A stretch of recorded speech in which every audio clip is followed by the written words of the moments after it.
Les espèces animales vont et viennent au gré des évolutions de l'environnement, de l'écosystème, et notre espèce devra sûrement un jour passer la main et s'éteindre après un bon moment de règne.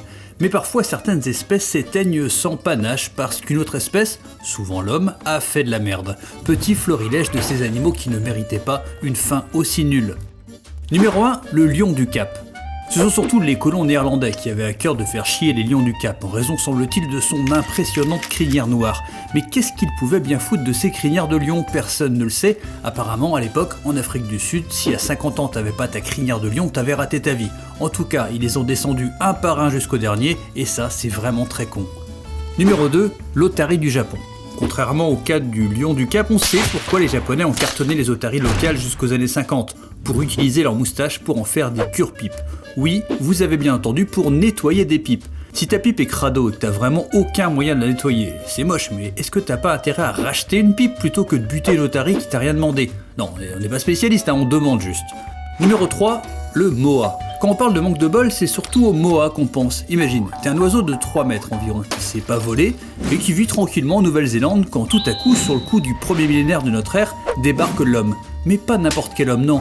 Des milliers de Maoris qui arrivent des îles voisines, et ça bouffe un Maori. Une fois qu'ils ont découvert qu'ils pouvaient manger des œufs de moa dès le petit déjeuner, c'était fini, surtout quand on sait qu'une femelle moa, ça pond un œuf par an et qu'il faut 7 ans à une femelle pour être en âge de procréer.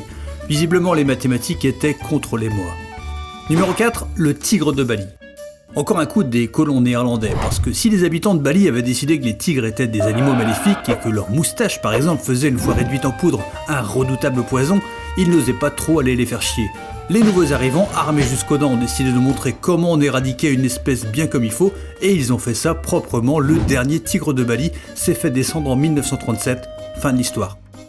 Numéro 5, les nésophontes, celles qu'on appelle parfois les musaraignes des Antilles, vivaient tranquillement à Cuba et dans les îles alentours en gobant des mouches. Sauf que depuis le XVe siècle, on n'a plus de nouvelles. Est-ce que ce sont les Espagnols qui les ont défoncés? Pas exactement, mais ces cons-là ont débarqué dans la région avec des rats dans leurs bateaux et ces rongeurs ont eu la peau des nésophontes. C'est con, si on avait fait un peu le ménage dans les cales des bateaux, ils seraient encore là. Numéro 6, le lion européen. Oui, il y a eu des lions dans nos contrées, en tout cas jusqu'à l'Antiquité, date à laquelle on a trouvé très marrant de foutre des fauves dans des cirques pour amuser les gens. Alors ouais, faut se rappeler que dans l'Empire romain, il n'y avait pas la télé, il n'y avait pas Netflix, et à part picoler et voir des lions bouffer des chrétiens, il n'y avait pas grand chose à foutre. N'empêche que les Romains ont eu la main un peu lourde et ils ont buté tous les lions, la connerie. Numéro 7, le grizzly mexicain. Au Mexique, on n'aime pas trop qu'on vienne piétiner les potagers. Les locaux ont donc tout mis en œuvre pour montrer aux ours qui sont les patrons. En 1960, il n'en reste que 30. Les autorités interviennent pour protéger l'espèce et faire cesser ce massacre, mais les paysans mexicains n'en ont rien à foutre et finissent le boulot. En 1964, il ne restait plus un. On a cru en voir un en 1976 et on l'a buté. Chapeau les Mexicains.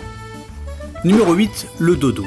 C'est lui la vedette des animaux éteints, celui qu'on appelle le trône de Maurice a toujours vécu paisiblement et l'animal ignore donc la peur et semble-t-il n'est pas vraiment une flèche. Quand les humains ont débarqué à l'île Maurice, ils l'ont relativement épargné en raison du goût dégueulasse de sa viande. Mais les bestioles qu'ils ont ramenées avec eux, les rats, les porcs et les macaques, ont fait le ménage dans les nids des dodos pour se nourrir de leurs œufs. À la fin du XVIIe siècle, le dodo n'était plus à peine 100 ans après sa découverte. Petit bonhomme trop fragile pour notre monde sans pitié. Alors oui, au terme de cette liste, il faut bien reconnaître que l'intervention humaine a bien mis le bordel dans le règne animal. Mais comme tout est bien qui finit bien, il est fort probable que cette espèce disparaisse à son tour de manière encore plus débile. Et ça doit faire plaisir au dodo s'il nous regarde de là où il est. Justice sera faite. Salut.